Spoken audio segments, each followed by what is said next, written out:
Hi everybody, Michelle McClunan, astrologer and life navigator, and thank you for joining me. We are going to be talking about the new moon, which is coming up on the 26th or the 27th of May in the sign of Gemini. Now, this is obviously a new moon, and then we have 2 weeks later, we have a full moon, but there are also other energies around, obviously, because nothing is in isolation. And we are very connected to these cycles simply because we're energetic, and these are energetic cycles. That's really what astrology is. It's the study of energy. It's how we feel into the energy of the times. So leading up to this new moon, you may have felt a little bit of angst, a little bit of urgency. Maybe things have been kind of breaking apart in order to break through. You might have had some insights, and those insights might have come from a place of a little bit of discomfort. It's a little bit of a sort of a feeling out of your comfort zone. And this is compliments of the planet Uranus, which is actually still in play as we approach and move through this new moon. The planet Uranus is in the sign of Taurus, and it has been very aligned with the Sun and Mercury in Taurus, because the Sun at the moment has been in Taurus.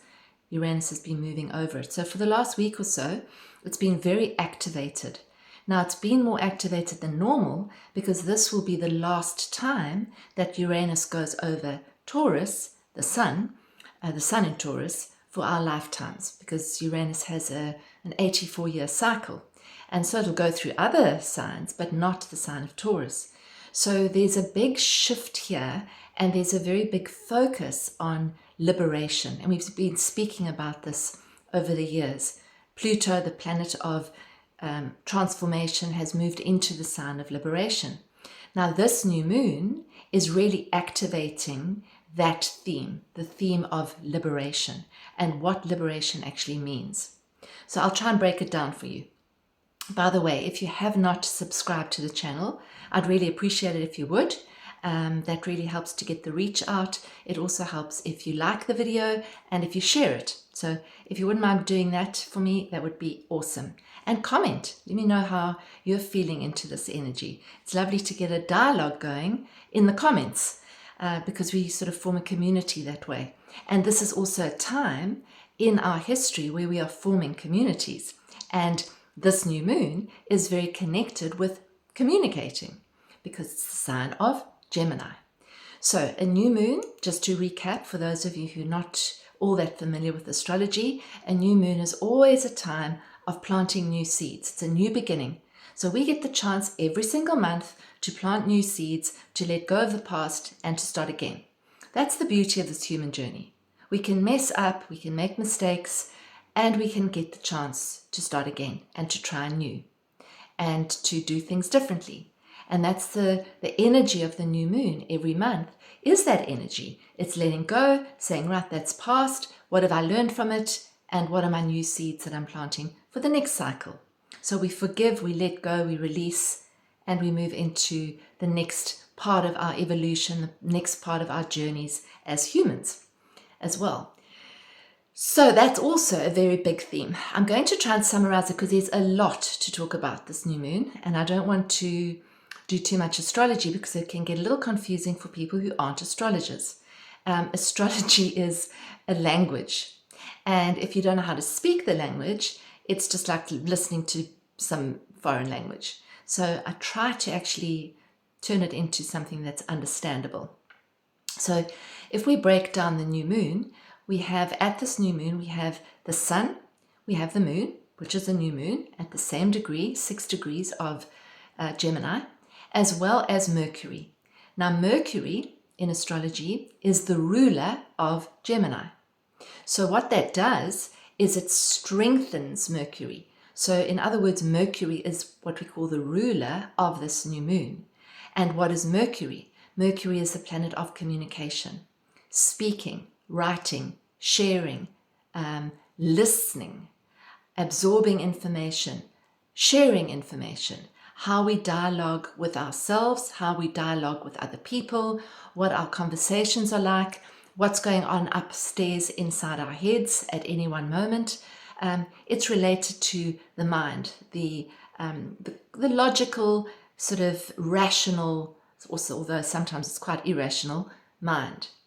Gemini, where the new moon is, and Mercury, is a very busy sign. It's what we call mutable air, which means changeable, adaptable, versatile. So Gemini as a sign is very integrated and very interested in everything.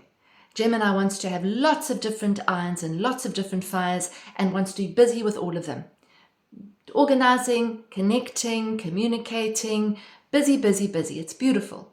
It's very curious. It's very youthful. It's sort of very enthusiastic sign. It's air, which means communication. It likes to be social. It likes to speak. It likes to be heard, likes to communicate. So it's that kind of energy. So we have this it's sort of a quick energy.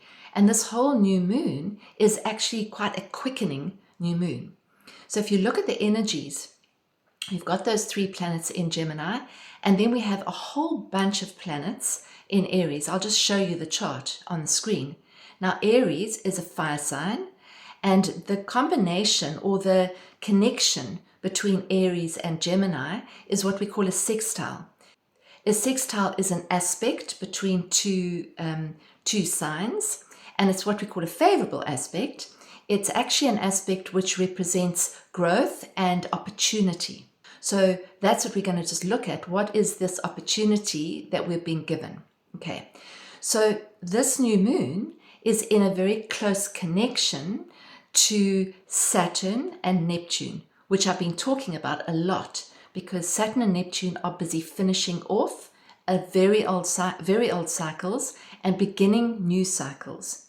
But this is where there's a bit of a but and a bit of a maybe, because if you break it down, if you look at Saturn and you look at Neptune, they have different cycles. Neptune has a 165-year cycle, and it's literally just moved out of Pisces. So it's ended or semi-ended its 165-year journey, because all journeys start in Aries and end in Pisces. So Neptune has semi-finished that journey. And when I say semi-finished, it has moved into the first few signs of Aries, but it'll be going backwards, retrograde, back into Pisces. Saturn, which has a different cycle, Saturn has about a 29 to 29.5-year cycle. Saturn is also finishing off his journey, literally a couple of days before this new moon. But Saturn is going to be going back into Pisces in September, and then the two of them, Saturn and Neptune, are going to be coming back into Aries and meeting at the cardinal point in February. I think it's the 15th of February, 2026. So that's a date to be aware of. It's a very big deal because we can't really find another time in our history when those two planets have come together at the first degree of Aries, which is the most powerful degree in the zodiac. So there's a very big theme here. So what I'm really saying is this is part of a much bigger theme, and it's being activated in a way by the new moon, because the new moon is, as I say, in a sextile, so that it's in a connection. And aspects in astrology, those little lines that you see on the piece of paper, those are conversations. So you have in any chart, in any forecast, if you're looking at a birth chart, you look at the conversations between the different energies. So you can almost personalize them because it makes it a bit easier. So if, for example, you have the sun and the moon together, there's a conversation between them. If they're opposing each other at full moon, there's a different conversation because they're opposite, they're in opposite signs. If they're squaring each other, there'll be a bit of a more edgy conversation. If they're sextiling each other, they're going to be getting on. They're going to be looking at ideas together, sharing ideas and say, okay, where are the opportunities? So that's how we work with those aspects. It takes astrology to another layer because astrology has many different layers. You can have your chart done many different times and you will find out different things because it is dependent on where you are in your journey and what you're ready to hear, what you're ready to integrate. And so the chart will go through different layers. And it's the same for the collective. It's the same for a chart like this. So this is an opportunity to give birth to something new. particularly in the area of communication, because it's in the sign of Gemini, and particularly in the area of whatever we are letting go of and wanting to bring in. So if you look at Saturn and Neptune, they are very different energies. Saturn is about structure. And this cycle of Saturn, which is now semi-finishing now, and then is going to be revisiting Pisces, and then coming back for full time for the next 2.5 years or so in February next year. We're in transition, but it's not happening completely yet. So it almost feels that we are wanting to move into alignment with our true kind of power, our true authenticity, and there are still some clearings to do. There are still some letting goes to do. There's still some clearing of old energetic patterns. Now, Saturn is a planet that's often very misunderstood. It's seen as a malefic, which means it's a horrible planet. And in the medieval days, it was seen as a malefic. It was seen as a horrible thing to have anything happening with Saturn. But now in modern astrology, we look at Saturn in a much sort of kinder light in a way, because Saturn really is the planet of maturity. It is the teacher planet. Saturn is the Lord of karma, the Lord of time. Saturn is the energy which will show us our issues and will help us to actually grow through them and learn through those lessons. It might dish out a sort of an uncomfortable situation so that we can actually look at what needs to be changed. So Saturn is all about restructuring, relooking, reassessing, reevaluating, saying, how is this relationship going? How is my relationship to myself, to my body, to my work, to my home? How are my relationships with my friends, my colleagues, my family, my spouse? What is my relationship like to my work? Am I doing what I want to do? Am I putting enough boundaries up? Am I putting too many boundaries up? It's that kind of planet. It says, look deeper, take responsibility for your own journey. It's the planet which says, your life is your responsibility. And this is a journey. It's a karmic journey that we're on. It's a journey of evolution. So it'll say, where are you in that evolutionary journey? So if you go back to the last time this happened, 96 to 99, what was going on for you then? You can also look back further to give you a sense of Saturn in Pisces to 1993 being the transition year, and then 1994 to 1996 being the year where Saturn entered into Pisces. What was happening for you then? And it's quite a good exercise to look at that. I was looking this morning. It was very, very interesting when I had a look at my own chart in that regard.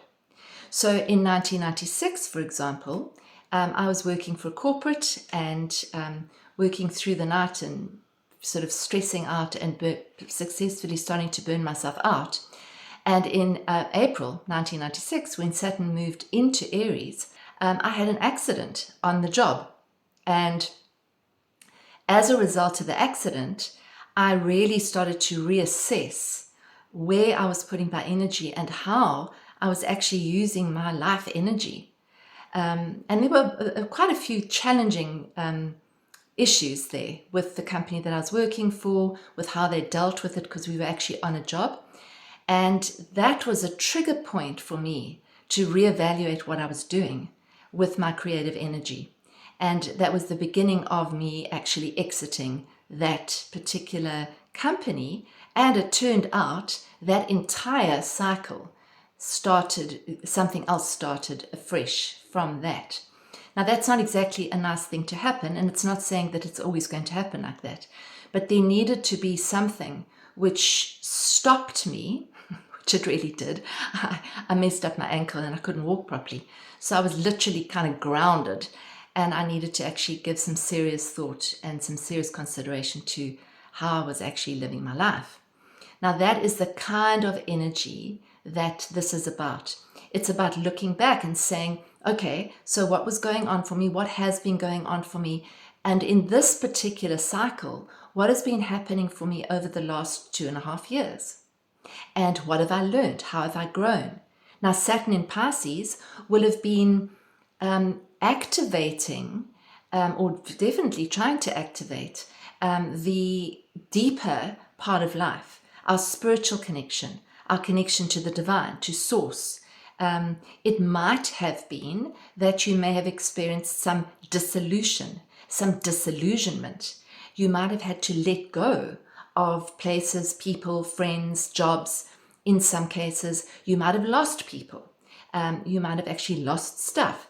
There's been a cleansing process as Saturn has been moving through Pisces and ending off areas of life that are no longer aligned with us.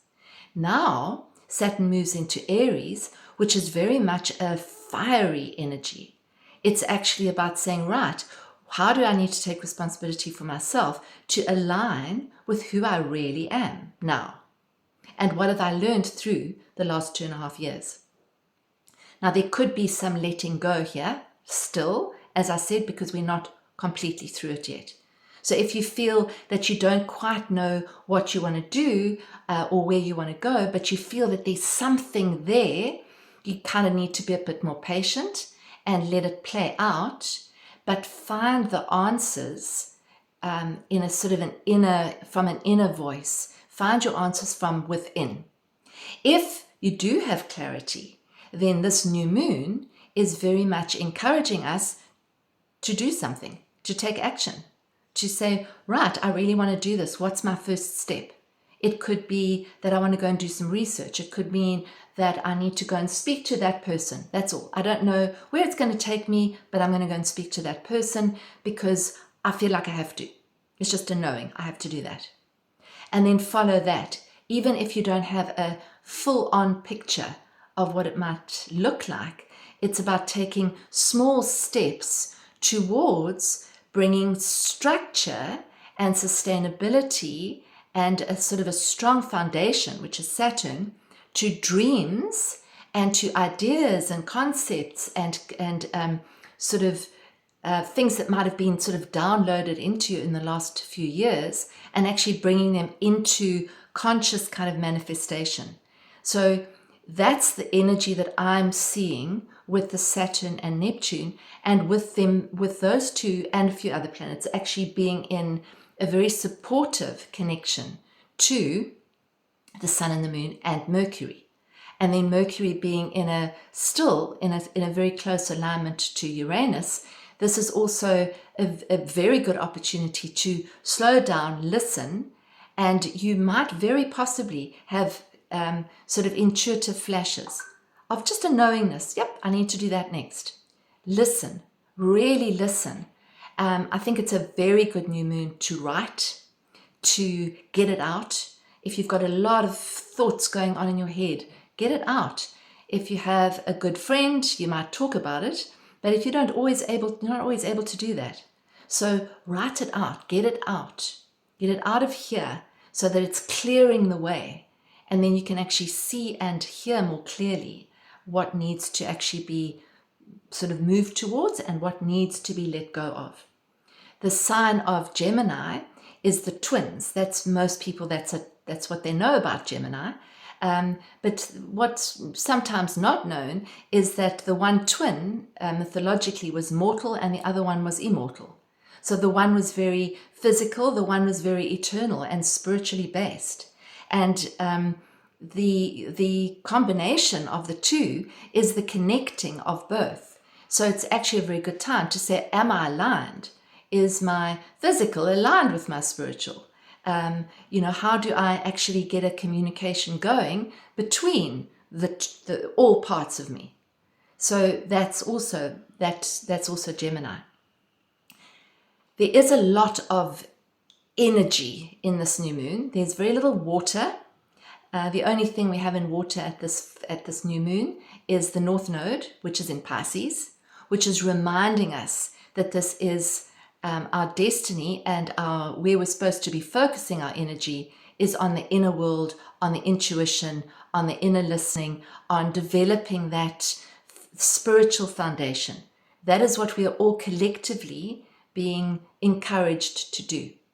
My partner John and I have an inner space community. It's called Inner Space, where we get together twice a month. And we are going to be discussing this theme of Saturn and Neptune. We're going to be discussing moving out of old patterns and what we want to bring in. We're going to be discussing communication and inner listening.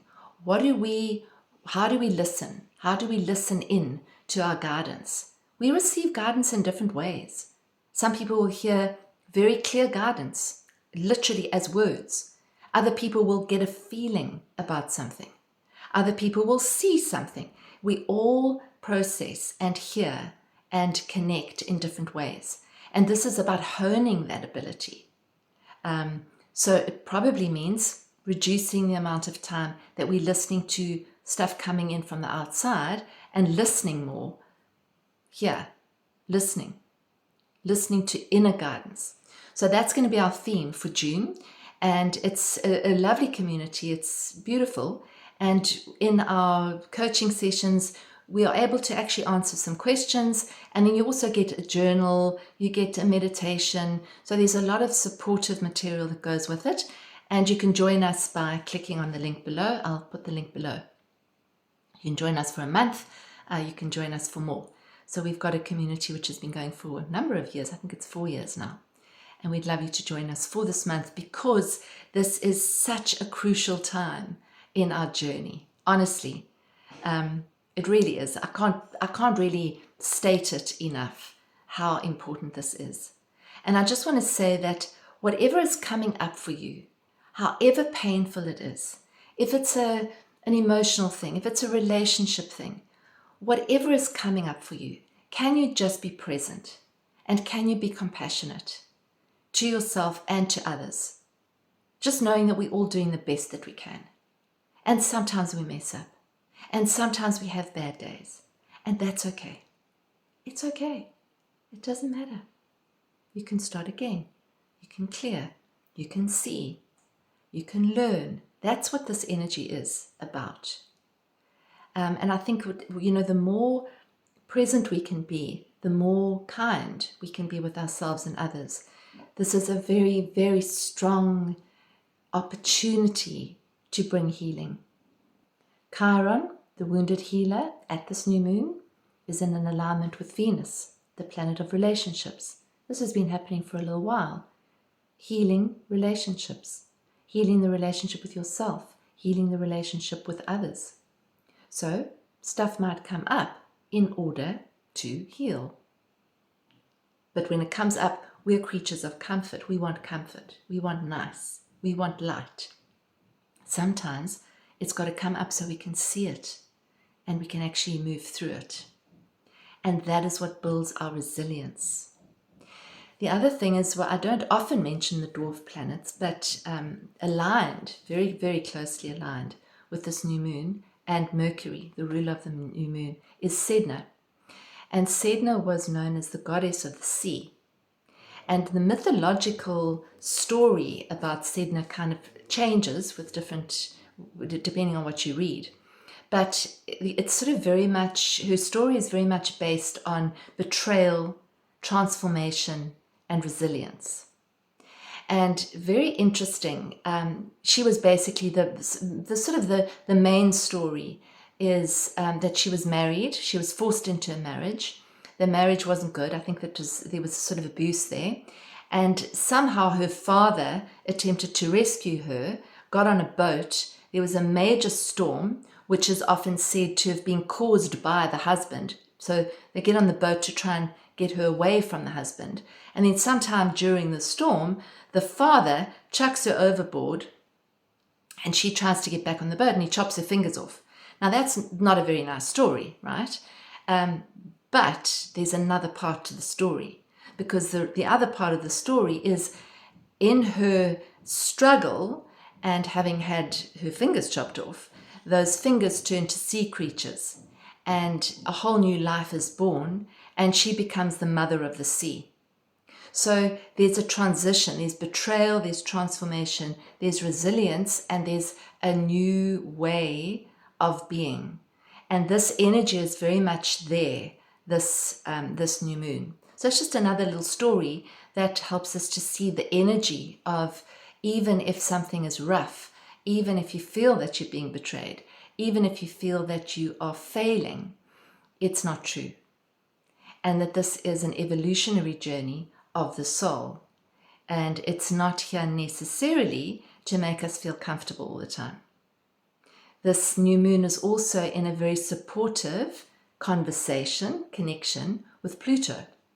And Pluto, as we know, has entered into the sign of Aquarius, which is about our freedom. So it's also, again, it's bringing in this theme of transformation. What is coming up from the surface that is showing itself to me so that I can actually move through it and transmute it and transform it. And transformation is generally not very comfortable for us humans because we want stability, and transformation doesn't feel very stable. It feels very much like the unknown. But we are being liberated from old patterns, and it's just to remember that. It's to integrate that and to have patience with this unfolding journey. There's nowhere to go. There's no outcome. It's all part of a process. And if you can see it as part of the process, then it's actually easier to actually navigate through it. These energies will be playing out in different places according to your chart. Obviously, the Saturn-Neptune connection is a much longer process than just the new moon, and that's going to be playing out for the next 2 to 2.5 years. And it will probably straddle 2 different houses in your chart. Houses are the areas in life where it plays out. So if you don't know your chart, you might want to have a session to look and see where that is, because it's part of a big cycle. What is letting go? What are you letting go? What are you moving into? That can assist you in actually navigating the energies. I did pull a card because many of you say how you love the cards, and they're often supportive of the message, which is very interesting. This time I pulled it out of the Divine Feminine pack by Megan Watterson.